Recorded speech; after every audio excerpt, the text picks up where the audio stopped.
My name's Jacob. I'm 52, and I used to believe that showing up was enough. Linda came into my life like an aftershock. Her smile was measured, her eyes always scanning for risk. She didn't talk much about her ex, only that he'd gone south. I didn't push. You learn not to in your 40s. Everyone's dragging something behind them. I figured I could carry a bit of hers. She had a daughter, Maddie, 11 years old when I met her.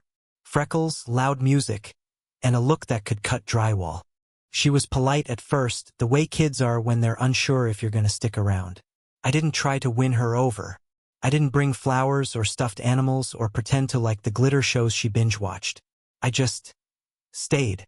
Picked her up from school when Linda had late shifts. Made her pancakes Sunday mornings. Waited in the car during her dance recitals. Nothing heroic. Just presence. Thomas, her biological father, was a ghost with a calendar. Showed up every Christmas Eve with a gift that screamed, "I bought this in a rush." A bike she never rode. A drone with dead batteries. A bracelet with the tag still on. Then he'd vanish. Back to Arizona. Back to whoever he got to be when no one was watching. I didn't compete. Couldn't. Blood has a way of fogging things. So I did what I could. Paid for braces. Took her to every doctor's appointment. Sat through the most unbearable high school plays just to clap when she bowed. I was the constant. The scaffold. But scaffolds don't get thanked. They get torn down once the structure looks sturdy enough to stand without them. As Maddie got older, something changed. She stopped asking for help with homework.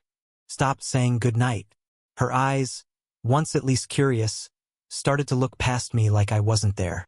Like I was a stagehand she never auditioned for. Still, I stayed quiet. People told me teenage girls were nightmares. Hormones.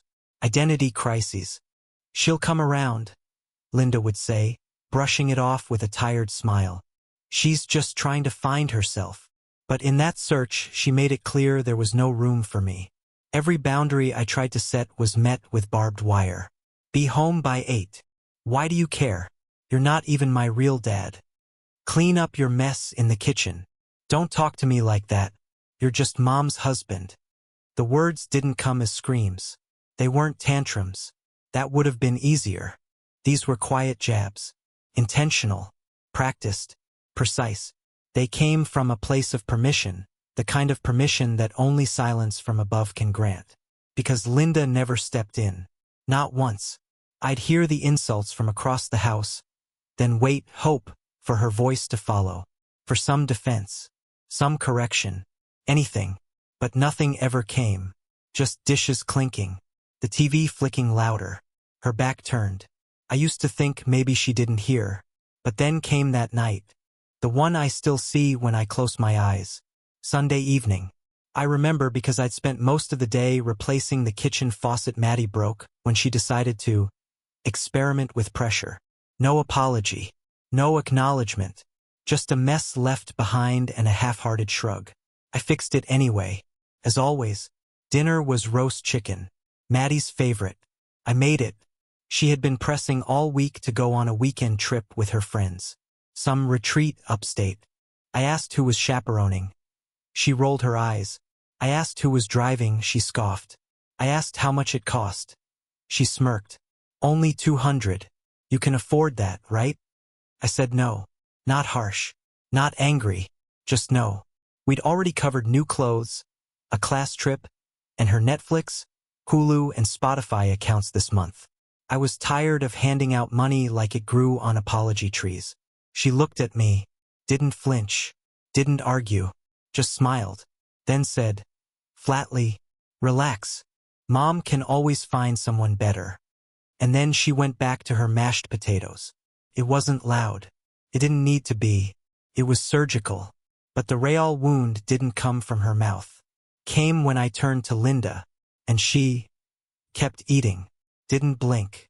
Didn't furrow her brow. Didn't look at Maddie or me or the wall caving in between us. She reached across the table, picked up Maddie's plate, stood, carried it to the sink, ran the water. That was it. No one gasped. No one said a word.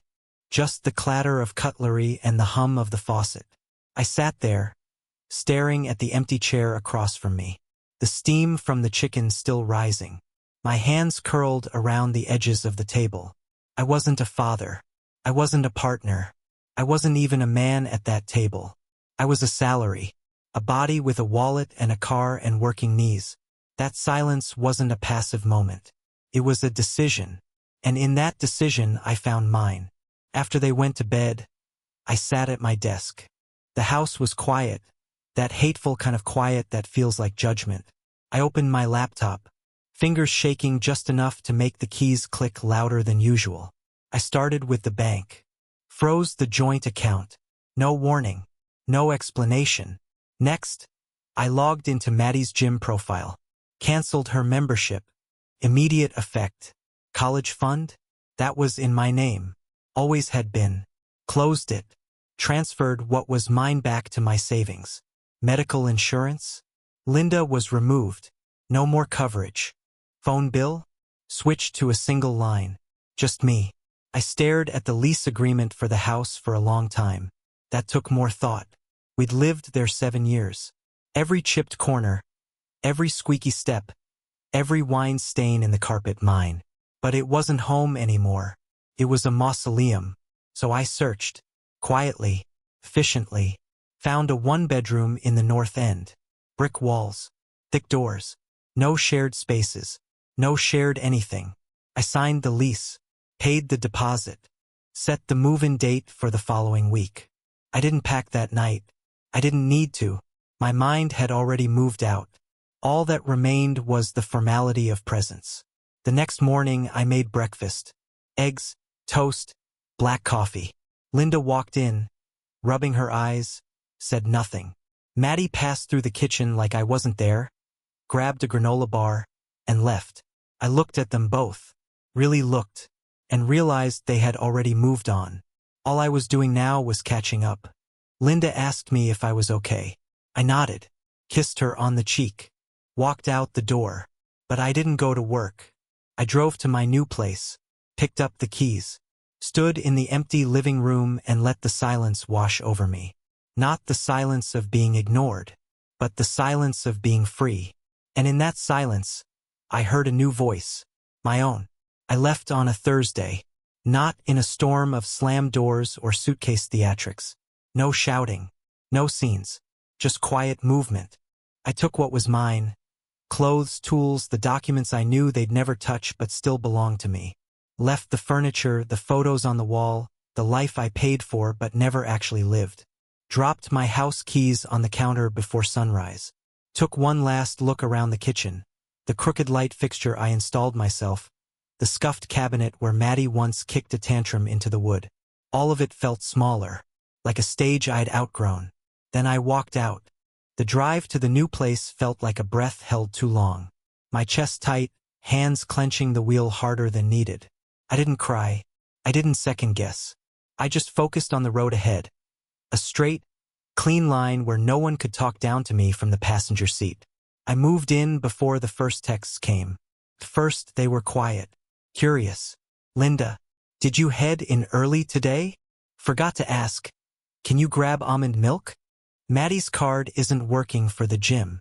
Can you look into it? I didn't reply. By evening, the tone shifted. She realized the joint account was frozen. The gym, too. Maddie must have tried to scan in and gotten rejected at the turnstile. I imagined her. Confused, embarrassed, indignant. Already composing some snide message about how petty I was being. But no messages came from Maddie that day. She didn't beg. Not yet. That part always takes longer. Linda called late. I watched the screen light up, saw her name flicker, then fade. No voicemail, just silence folding in on itself. By the weekend, the tone had fully turned. Jacob, what is going on? Why are you doing this? We need to talk. This isn't okay. You can't just pull money without telling me. Please call me. I didn't. The truth had already been spoken. Over dinner, with a smirk, and silence. Maddie's voice followed 3 days later, this time via text. One sentence. Did you seriously cancel everything? WTF? I stared at the message longer than I should have. No, hi. No Jacob. No punctuation but rage. Just the shock of someone who mistook convenience for entitlement, and finally felt the ground shift beneath her. I waited a full day before replying. You said Mom could find someone better. I'm giving her the chance. No response. A week passed. The temperature dropped. Autumn creeping in through the windows of my new place. The kind of air that feels clean, sharpened. I could breathe in it. I cooked for myself. I slept through the night. No stomping feet above me. No raised voices bleeding through drywall. Just stillness. For the first time in years, I could hear myself think, and liked what I heard. Then came the fallout. First, it was the heating bill at the old house. Linda never checked the utilities. That had always been me. When the first frost hit, the radiators stayed cold. She must have fiddled with the thermostat, panicked, then called the energy company. And heard, account closed by primary holder. Then the internet. Then the water. Every comfort they took for granted began to vanish, one service at a time. Not out of spite, out of fairness. I had been told I wasn't needed. I simply acted accordingly. Linda finally called. Not with calm. Not with understanding. Anger. Jacob, you can't do this. The heat's off. Maddie can't do her homework. This is abuse. I didn't raise my voice. I never do. You let your daughter mock me, dismiss me, tell you to your face that you could find someone better, and you said nothing. You watched it happen, so I'm letting you try. She's just a kid. She's 17. Silence. I didn't fill it this time. I let it stretch between us, long and awkward, like a truth neither of us wanted to acknowledge. I didn't mean for it to go this far, she muttered. But you let it start, I replied. And now here we are. I hung up. Maddie called that evening. No trace of the girl who once sneered at me over cereal. This version was sharper, thinner. Her voice tight, like someone used to barking orders at a staff that suddenly quit. You've always paid. This is insane. I could hear the shaking behind the sentences. The realization that the debit card that never bounced now declined at every counter. You told me I'm not your real dad. I'm just proving you right. Click. No goodbye. Just an abrupt end. Like she couldn't stand to hear herself reflected back. A few days later, Linda emailed. She never emailed. The subject line, tuition deadline. Inside, a PDF of Maddie's college payment plan. A breakdown of fees. A request for just this once. She didn't even bother to sign it with warmth. No love. No yours. Just her name, sterile and alone. I didn't open the attachment. I closed the tab. Sat back. Let the silence in my apartment coat the walls. I imagined them there, in that house I'd maintained like a surgeon. Cracks forming, not just in the ceiling, but in their understanding of how the world worked. Of how I worked. They thought my giving was endless. That showing up was weakness. That staying meant tolerating disrespect indefinitely. They were wrong. A week passed. Then two. The messages stopped. The calls faded. Even the anger dried up, replaced by something more honest. Absence. Until one evening there was a knock. Not frantic. Not loud. Just hesitant. I opened the door and found Linda standing there. Pale. Wind-chapped. Holding a folder. She didn't hug me. Didn't smile. Just stepped inside. Sat on the couch like she still had permission. The folder hit the coffee table. Inside, overdue notices, utility bills, college fees, all printed, not emailed. Like that made it more real. We need help, she said, voice cracking. I said nothing. I get it now, she continued. I should have said something. That night, when Maddie, I should have stopped her. I stared at the folder. Her voice softened. Please come back. Not, we miss you. Not, we were wrong. Just, come back and keep paying. She wasn't asking for reconciliation. She was asking for services to resume. I stood, pointed to the folder. You're not sorry. You're scared. Scared no one else will foot the bill. She looked down, couldn't argue. And then, as if summoned by my rejection, Maddie arrived. No makeup. No smugness. just hollow eyes and a hoodie she'd outgrown. She didn't speak right away, just stood in the doorway wringing her sleeves. "I was wrong," she whispered. 3 words. Weightless. Practiced. I nodded. Not in forgiveness, in acknowledgement. Then said quietly, "You don't miss me. You miss the comfort I brought." That hit her. She flinched, but didn't deny it. "You never respected me. Now live without me." They left. Together. Neither looked back. The apartment wasn't much. 1 bedroom. Brick walls. Windows that faced the alley instead of the sunrise. No lawn to mow. No hallway lined with framed family photos that meant nothing. Just space. Clean. Unspoken. Mine. I slept with the window cracked open, even in late October. The cold air made things feel sharper. Honest. I'd wake early not because I had to, but because I wanted to. Made coffee the way I liked it, too strong. Left the mug in the sink because there was no one to tell me not to. Played old records that would have earned eye rolls back home. Took my time. There were no raised voices. No passive sighs from across the room. No doors half closed in symbolic protest.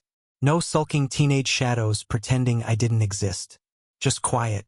Not the weaponized silence I used to live in. Not the kind that punished and hovered and left bruises in the air. This silence was clean. Cleansing. I spent my evenings reading. Or walking. I hadn't taken a walk just to think in years. No destination. No errands. Just movement for the sake of it. Sometimes I passed other families. A man hauling groceries behind a child dragging their feet. A couple arguing softly about dinner plans. And I'd feel something tighten in my chest. Not regret.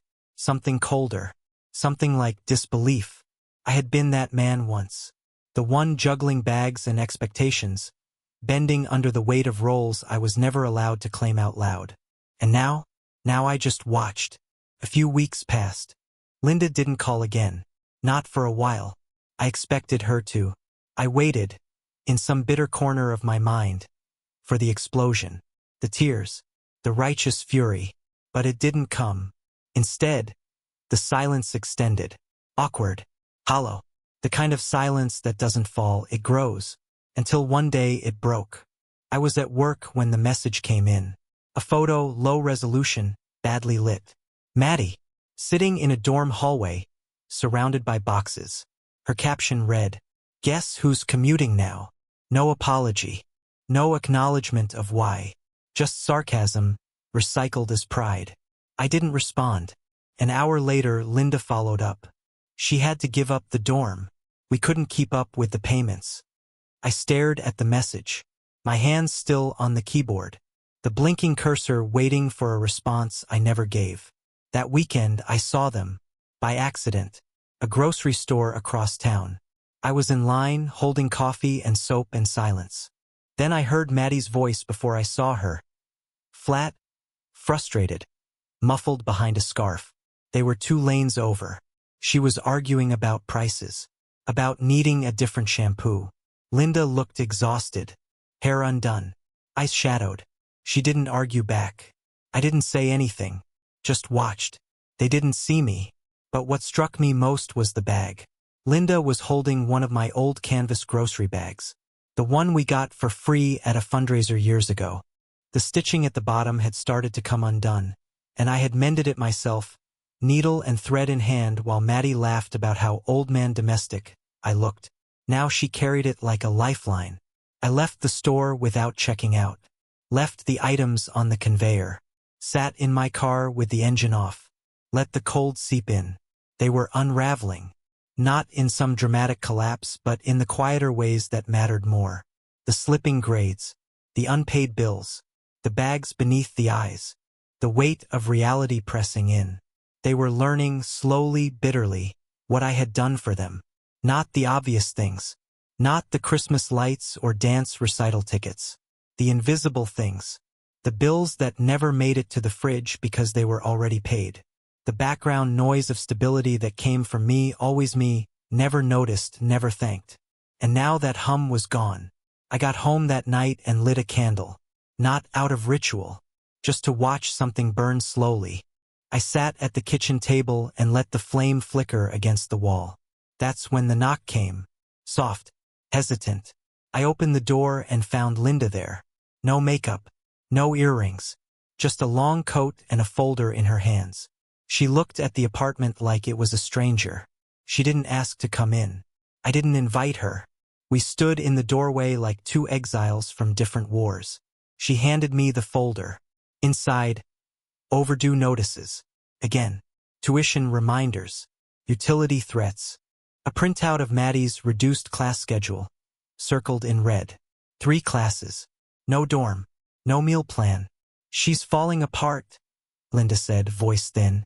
And I'm drowning. I didn't answer. She swallowed hard, looking down. We weren't fair to you. Still, I said nothing. You were the one holding it all up. I see that now. I met her eyes. Do you see it? Or do you just miss the comfort? She blinked, but didn't deny it. I'm not asking you to come back, she said. Just help with the tuition. Please. I shook my head. I gave when I wasn't respected. I stayed when I wasn't wanted. And now that I've left, suddenly everyone remembers what I did? I was scared, she whispered. I didn't want to make it worse. And so you let it rot. A pause. Maddie didn't mean it. She meant every word. What mattered is that you didn't mean anything in return. She started crying, quiet and ugly. The kind of crying that doesn't look for comfort, just escape. I watched her for a moment, then closed the folder and handed it back. You wanted freedom from me? You have it. She nodded, took the folder, turned. But then came the second knock. I knew it was Maddie before I opened the door. She stood there, hands in her sleeves, shoulders tight. She looked older, not wiser, just tired. Hi, she said, barely above a whisper. Hi, can I come in? No, she blinked. Okay. A long silence followed, the air between us heavy with things that used to be unsaid, and now couldn't be undone. I was a brat, she said finally. I didn't get it. I thought you were just there. I didn't reply. I didn't mean what I said about Mom finding someone better. I leaned against the doorframe. Yes, you did. And that's okay. You meant it then. It's just now that the consequences are real, the words feel different. She looked down. I don't miss your money, she said. But her voice broke halfway through. I raised an eyebrow. I missed the house when it was warm, the car rides, the way you checked the locks before bed, the way you'd put salt on the driveway before we even asked. I waited. And I miss you, she added. Not just what you did. You. That one hit different. I felt something shift. But not enough. You can miss me, I said. That's your right. But missing someone doesn't make them come back. Are you really never coming home? Was it ever a home? I asked. She didn't answer. I'm trying to be better, she said finally. I'm trying to understand what I lost. I nodded. You'll get there. But not on my dime. She flinched. I saw it. But she nodded too. Okay. She turned to leave. Hey! I called softly. She turned. I don't hate you. Her eyes shimmered. She didn't speak. But I don't owe you any more either. Then I closed the door. That night I stood by the window for a long time. The candle had gone out. The wax hardened into quiet ruin. I watched the street until the shadows thinned.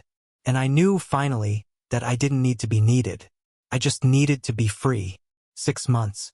That's how long it took for everything to crumble. Not with noise, but with silence. The kind that settles like dust after a demolition. You don't hear the crash. You just look around one day and realize nothing's standing anymore. Word reached me slowly, through fragments. A mutual friend mentioned that Maddie had dropped out of college. Taking a break, they said, as if failure could be softened by phrasing. Another told me Linda was working nights now. 2 jobs. One at the clinic, one at a grocery store on the edge of town.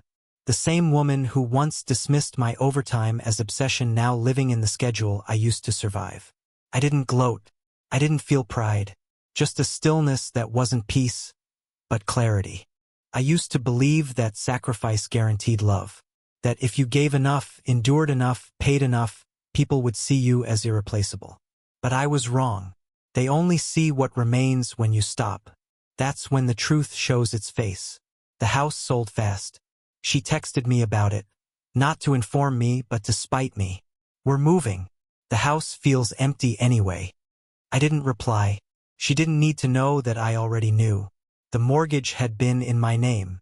When she missed 2 payments after I left, the bank sent the notice directly to me. I'd signed the release the week before.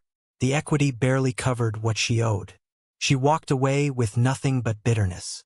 Maddie found work at a cafe downtown. I saw her once by accident. She was wiping tables, apron stained with coffee, headphones in. She didn't see me and I didn't make myself known. Watching her move, focused, tired, I felt something complicated. Not pity, not vengeance, just recognition. Life had finally become her teacher. I walked out before she could turn. Nights were quiet again. Too quiet sometimes. I'd sit by the window of my apartment, lights off, staring at the city. My phone stayed still. No calls, no updates. The world carried on, and for the first time, I wasn't tethered to it by obligation. Sometimes I wondered if I'd gone too far. If cutting them off had been punishment rather than correction. But then I'd remember the dinner table, the smirk, the words, the silence that followed, and the doubt would dissolve. Generosity without respect is slavery. That line kept circling my mind. A truth so sharp it felt stolen from scripture. I had spent years as a man mistaken for a resource. Now I was a man reclaimed. One night the phone rang. Unknown number. I almost ignored it, but something made me answer. Jacob. The voice was softer than I remembered. Fragile. Maddie. I got your number from Mom, she said quickly. I know I shouldn't call, but I waited. She's not doing well, Maddie continued. Working too much. Not eating. She won't say it, but she misses you. She misses stability, I said. Maybe, she admitted. But she talks about you like you died. Maybe I did. Silence. I wanted to say thank you, she said finally. For before. For all of it. I didn't understand then. And now. Now I do. I almost believed her. Almost. You found your own way, I said. That's what you wanted. I didn't know what it would cost. Nothing worth learning comes cheap. Her voice cracked. I wish I could take it back. You can't, I said. That's the point. We sat in that thin connection for a while. 2 voices carried by static, separated by consequence. Mom wanted me to ask if you'd come by. For dinner. Just once. I pictured the table. The chicken. The smirk. The silence. No, I said quietly. That chapter's closed. She sniffed. I figured. Maddie. Yeah. Don't become her. The line went dead. Weeks passed. The city turned colder. Snow gathered on the windowsill, melting slow against the glass. The world outside was moving again, but I wasn't chasing it anymore. Then came the letter. Not an email, a letter. Blue envelope, handwriting I knew by heart. I opened it carefully. Inside, no apology, no plea. Just a single page. You were right. We took until there was nothing left. I thought silence kept the peace, but it only buried the truth. I can't fix it now. I just hope you found what we never could, peace. L. I folded the paper, set it on the table and left it there. Didn't burn it. Didn't hide it. Just let it exist, like an artifact of a life I once lived. That night I dreamt of the old house. Not the way it ended, the way it was in the beginning. Laughter in the kitchen. Maddie painting her nails on the porch. Linda humming off-key as she cooked. I woke up with tears on my face and anger in my chest. Anger that memory still dared to be tender. I stood, made coffee, stared at the rising steam. I wasn't a saint. I wasn't even kind, not really. I had given out of need, the need to be needed. That's the dirtiest truth of all. We tell ourselves we give selflessly, but it's always an exchange. I gave love in the currency of approval, and when that currency collapsed, so did the illusion. Now I live on cash only. No emotional credit. No borrowed worth. A few months later, I saw Linda again. Grocery store, same as before. She looked thinner, older. There was no ring on her hand. She saw me, froze, then offered a weak smile. "Hi," she said. "Hi. How have you been?" "Fine. You look good." "So do you." It was all lies. We both knew it. "I sent you a letter," she said. "I got it." "Did you read it?" "I did." A pause. Then, "Do you hate us?" I thought about it. Really thought. "No," I said finally. "I don't hate you. I just don't believe in you anymore." Her eyes watered. She nodded, then walked away. No hug, no goodbye, just two ghosts crossing paths in daylight. I went home and sat at the desk, the same one I'd used the night I froze everything. The same hum of the computer, the same sound of my own breathing filling the room. This time I didn't open the bank. I opened a blank document, started writing, not a letter, not a confession, a record, for myself, for whoever might one day wonder what happens when love becomes duty, and duty becomes debt. I wrote about the first day I met them, about Maddie's freckles and Linda's tired smile, about the slow corrosion of respect that no one notices until the foundation gives out, about the way silence can wound deeper than any insult. And I ended with this. They told me I wasn't their family, so I believed them, and belief is a powerful thing. It builds, it destroys, it frees. I saved the file, closed the laptop. Outside, the city lights flickered across the snow. Somewhere out there, they were living their version of the aftermath, smaller, colder, but theirs. I had mine too. Solitary, yes, but clean. Sometimes, late at night, I still wonder. If I'd stayed quiet that night, if I'd swallowed one more insult, one more silence, would things have ended differently? Maybe. But then I remember her face at the table. That smirk. That line that cut through years of sacrifice. Mom can always find someone better. And the silence that followed. So I let her. I let them both. And I never looked back. Because in the end, the only person I needed to prove right was me.